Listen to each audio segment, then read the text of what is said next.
खुद्दाम Ahmadiyyat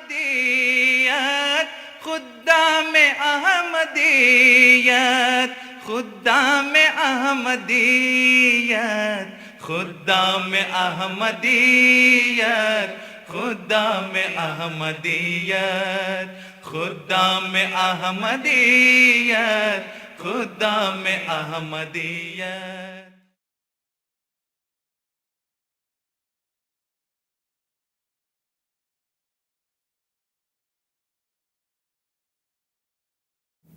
On February 4th, 1938, the Majlis Khudam al-Ahmadiyya was born under the direction and instruction of Khalifatul Masih II, Hazrat Mirza Bashiruddin Mahmud Ahmad, in Qadian, India. Its purpose was a noble one, to save young men from modern trends of materialism and imbibe them with the spirit of true Islam. Further, Hazrat Khalifatul Masih stated, "The very name of the organization indicates that its members are Ahmadi servants of mankind." Hazur himself laid the foundations for the organization by dividing the framework into 10 divisions, ranging from social service to physical health to education. The organization was carefully mapped out to produce a khadim who was spiritually inclined, mentally and physically healthy, and a servant of Islam and mankind.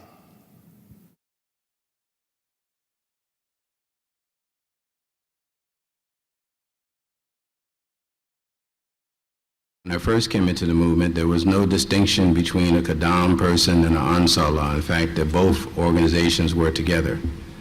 Then Brother Bengali in 1967, he brought it to our attention that there was a separate organization, Qadam al-Ahmadiyyat, that was started in 1938 in Qadian by the Khalifatul Masih II, and that we should try to formulate the same kind of organization here in America, and we did. Got it established was because of one of the missionaries, a missionary, Abdul Rahman Bengali. He told us to contact the headquarters in Rabwa, which I did. I contacted the headquarters in Rabwa. In fact, I have some letters that was sent back to me directing us what we should do in the Qadam al-Ahmadiyyah. And we had our first meeting in Dayton, Ohio, and that was in 1968. We stayed there for a whole weekend, and the missionary did all the cooking, and it was 23 of us.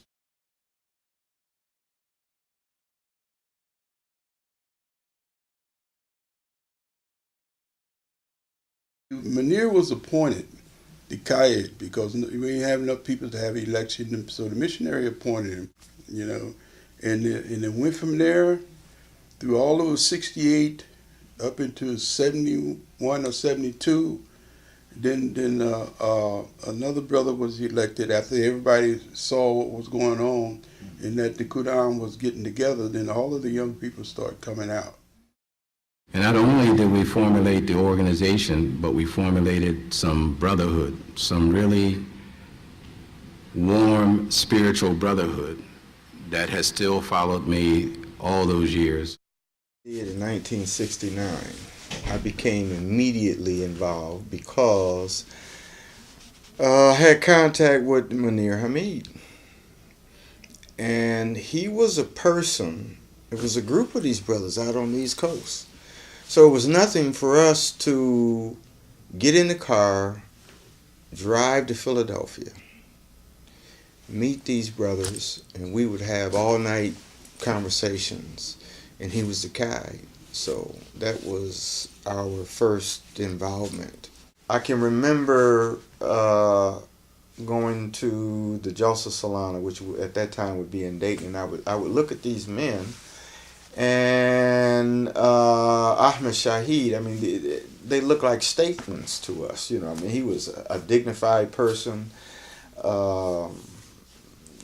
Yusuf Abdul Latif, he was another person, and I would always see them working all the time. They were always working in the Jamaat. So that was the orientation was, you're a Khadim, so you have to work you have to preach. And we were guided along those lines. Now, Brother Bengali was the one that was really guiding all of us, because it was just, everything was so new at that time.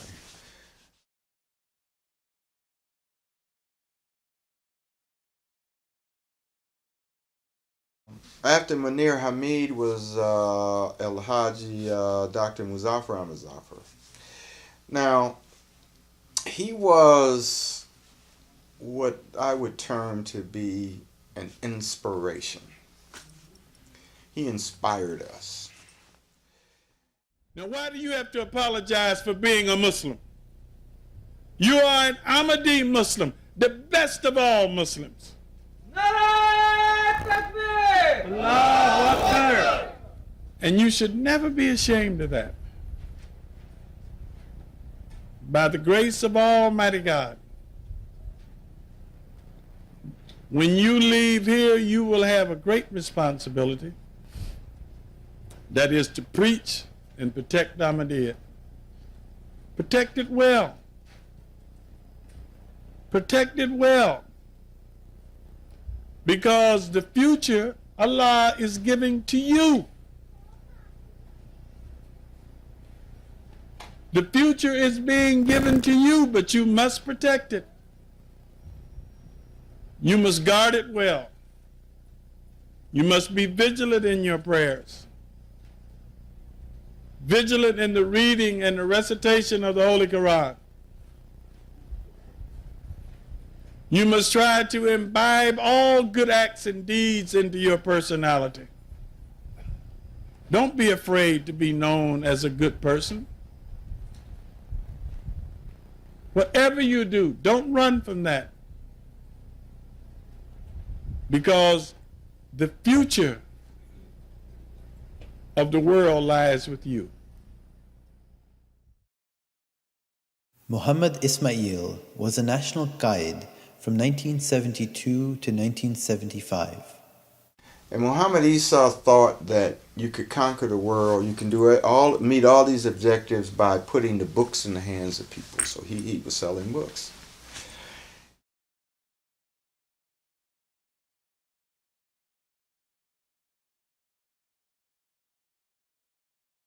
Yeah, Yahya Sharif became the guide in the middle part of the 70s. And he used to take us all on these trips, and he was putting us with, like the Boy Scouts do and all of that. Now, he was the organizer. And it was under him, Yahya Sharif Abdullah was his name. And it was under him that the Majlis really took on the shape of an organization and structure and everything. And under him, I was his Naib Qaid at the time. And Mubashir Ahmed was the General Secretary. And I like to think that it was during that time that there was really shape and structure and definition came to the Majlis Qudam Ahmadiyya at that time. We began to wear the Qudam scarf. In the terms, we had to memorize Arabic terms that were defining what the organization was and things like that. The Tariq magazine, the Qudam magazine, that came out under his administration. And once again,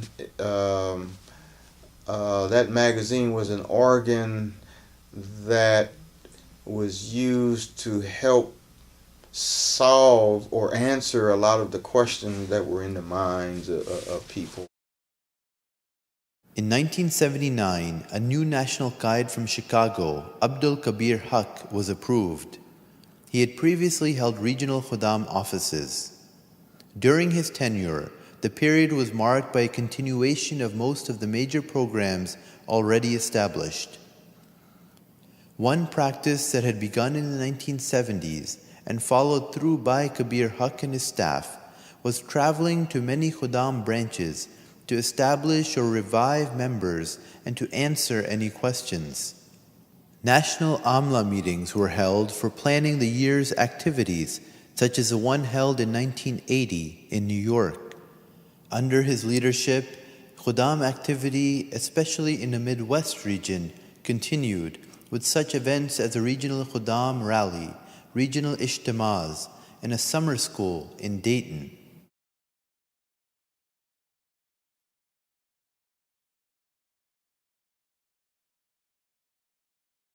Once we took over, then I formed my AMLA. Some of the members came from the previous AMLA, and our first order of priority was to have some fundamental organizational structure to our Majlis Khudam al-Ahmadiyya USA. Those days, Majlis Khudam al-Ahmadiyya sports were held during Jalsa Salana, so there will be a break in the Jalsa Salana period where we would have some races for different Atfal groups and Khudam and so on. So that was the extent of Khudam organized activity. The challenge that we had was to start a foundation, have a formal structure to Majlis Khudam al-Ahmadiyya, establish the offices, establish some institutional memory, and have some continuity. Alhamdulillah, in my 4-year tenure, we were able to not only start that process on the organization side, but also we established a formal curriculum for Khudam, for Talim wa Tarbiyat, and had plans for Tabligh and so on. We were able to structure some regional ijtimaz and then national ijtimaz. So 4 years in a row we held national ijtimaz. We had 5 regions and about 15 or 16 majalis. And the attendance in, I think, 1984 ijtima was 104. In August 1983, Majlis Khudam al-Ahmadiyya was shaken by the martyrdom of one of its leaders. Dr. Muzaffar Ahmad was shot in his home in Detroit while preaching to a young man. He served Majlis Khudam al-Ahmadiyya in many capacities, including Qaid and National Mu'tamid, or General Secretary. I mean, we had never dealt with something like that, and all of a sudden he was gone next day.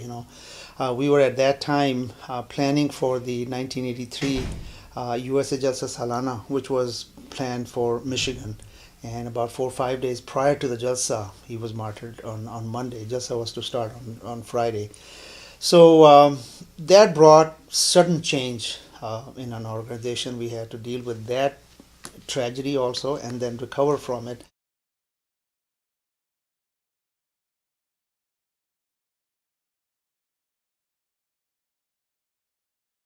In the late 1980s, as the structure of Majlis Khudam al-Ahmadiyya USA became more defined, there were new challenges that the organization was overcoming. One of the accomplishments which made the biggest impact was Khudam al-Ahmadiyya in US did not collect enough money to run its business itself. So it was dependent upon some funds from the US Jamaat. During the period I was National Qaid and then Sadr, we were able to raise the collections to a level that we did not need any support from the Jamaat anymore. The greatest challenge in the US is the expanse of the country. It's a very large area where the members are spread. So these days we have internet, and also the phone is much more accessible. We have cell phones. But in those days, there were no cell phones and there was no internet. So it was very difficult to communicate with people. On November 3rd, 1989, in a historic sermon by Hazrat Khalifatul Masih IV, a reorganization of the international structure of Majlis Khudam al-Ahmadiyya took place. Previously, a national Qaid, serving as a leader of the auxiliary in a country, reported to the international Sadr in Pakistan. With the changes, each country, including the US, would have a Sadr or president who reported directly to Hazrat Khalifatul Masih.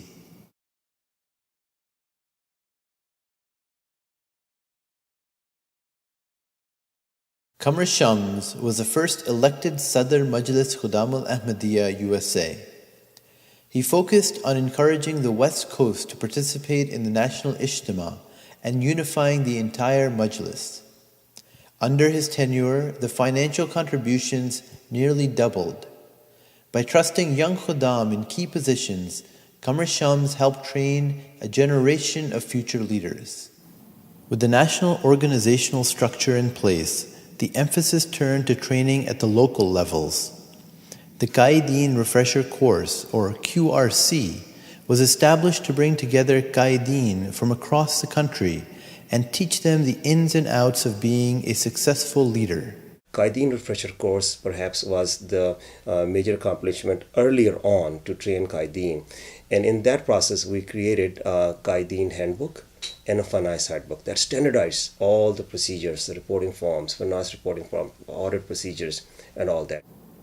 The educational initiative started long before for the Khuddam, now extended to the Atfal as well. Itfal al-Amdiya, again, formal syllabus from the national level. So my hope was that as a Khadim migrates from Itfal al-Amdiya to Khuddam al-Amdiya, that is past those levels. So the syllabus was built to accomplish those requirements there. उठों के साथ आई और वक्त जा रहा है पिसरे मसीह देखो कब से बुला रहा है तुमको बुला रहा है खुदा में अहमदियत खुदा में अहमदियत खुदा में Ahmadiyyat. These few couplets on the song is very inspiring for me. Every time I get tired, whether I'm working on Qaideen Refresher Course or is a Jalsa Salana USA or Ijtima Khuddam al-Ahmadiyya, where the long hours, late night hours are required, and I'm very, very tired. And then somehow these couplets come in my mind and motivate me and charge me up. When I think about Utho ke saath aayi, that moment has come, and aur waqt ja raha hai, and we are losing time. Pisre Masih dekho kab se bula raha hai. The son of promised Messiah is calling you. Khuda mein ahmadiyat, Khuda mein ahmadiyat. That charges me up and I go on. It's been 4 years that I have had the charge of delivering this duty. In this course, I've done a few things right and maybe a few things wrong. I like to request your forgiveness for the shortcomings from my side. Lots of time I know that I have upset with Qaideen, although I know that all of you are human beings, not a superman. You have your personal life to run, you have your businesses to run. Not everybody is same, not everybody can deliver the same duties at the same time, but maybe sometime I set up the expectations too high. But on the other hand, I had the responsibility to deliver, and I tried my level best. I'm hopeful that this Majlis, inshallah, will continue in future with the same zeal and same charge, that we will continue to make progress.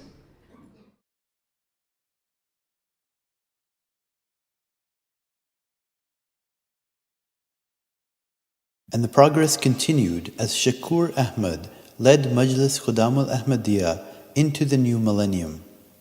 One initiative to help its own membership was the Ahmadiyya Conference for Entrepreneurs, or ACE. The ACE conference was really an idea came from my visit to San Jose. Right after I became Sadr, I took a trip down and I recruited some good people from San Jose. There's a need for getting all of the entrepreneurs organized and business people, and I think that was the beginning of our Sanat Tijar department. I remember, I think the last ACE conference was fairly diversified between technology and real estate and having some sort of franchises and small businesses.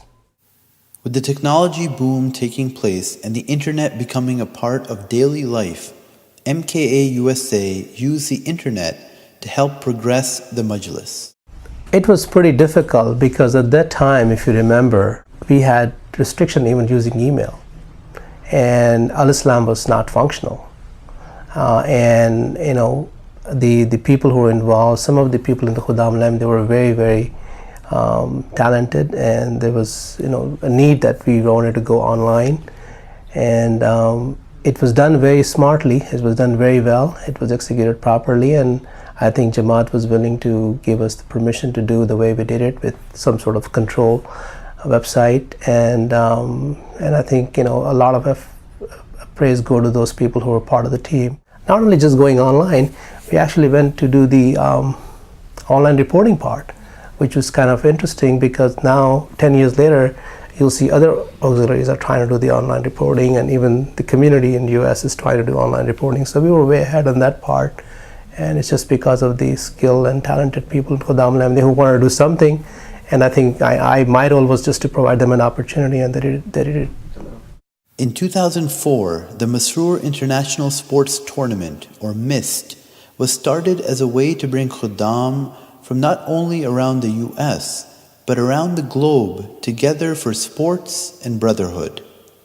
It's a wonderful job that Masroor Tournament did. Not only that it's creating the brotherhood between the countries, but it is giving you the focus that something is going on, something the youth is doing it, not for their own self, for their own location, but they are doing for the other countries also. They are involving the other countries also, which is a good thing. A lot of credit goes to the Sadr Queens, who initiated everything and give us a support and give us the locations and everything. But after that, Khuddam al-Ahmadiyya took over, and mashallah, it's going very well, and it's well organized, and Hazur appreciated it many times that that kind of sport should be supported. In 2006, former Naib Sadr Abdul Mohimin Karim's life prematurely ended. He was shot in the streets of Chicago as he closed his barber shop for the night. His sudden passing deeply affected the Majlis and the Jamaat. We had the QRC in 2006, and right after the QRC, we heard the news about that he's been shot, and we all shocked. And literally, it was the loss for Khuddam al-Ahmadiyya, loss for everybody, and it's loss for me also. When I became Sadr, he was Naib Sadr, and Mohimin was the best person to ask. He has the detailed answer, looking like that he is trained and tuned in a way that Murabbi has been tuned.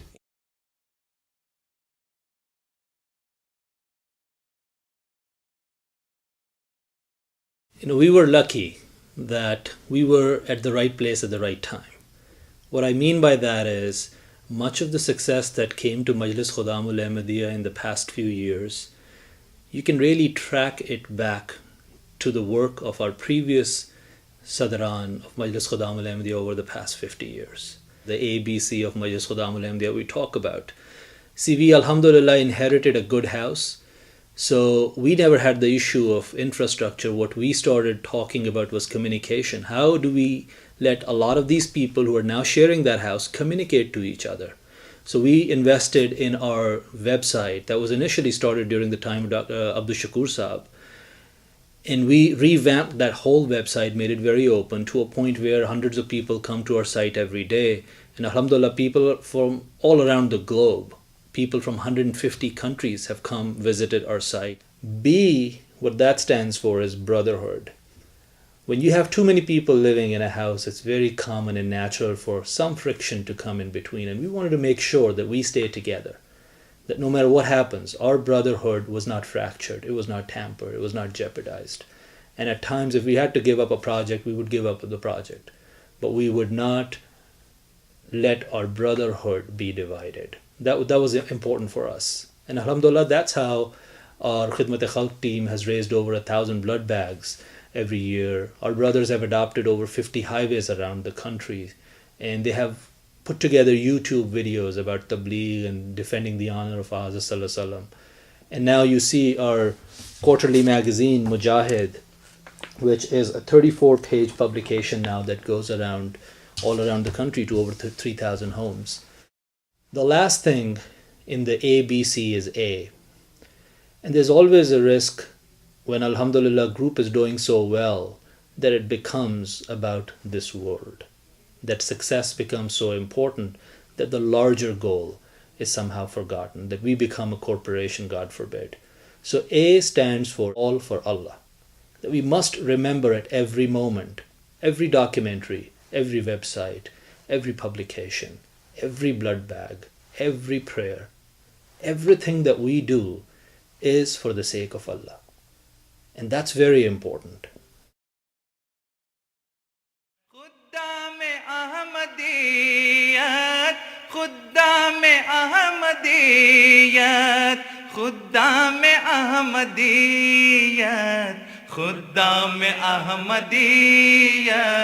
खुद्दाम Ahmadiyyat खुद्दाम Ahmadiyyat खुद्दाम Ahmadiyyat खुद्दाम Ahmadiyyat खुद्दाम Ahmadiyyat खुद्दाम Ahmadiyyat खुद्दाम Ahmadiyyat खुद्दाम Ahmadiyyat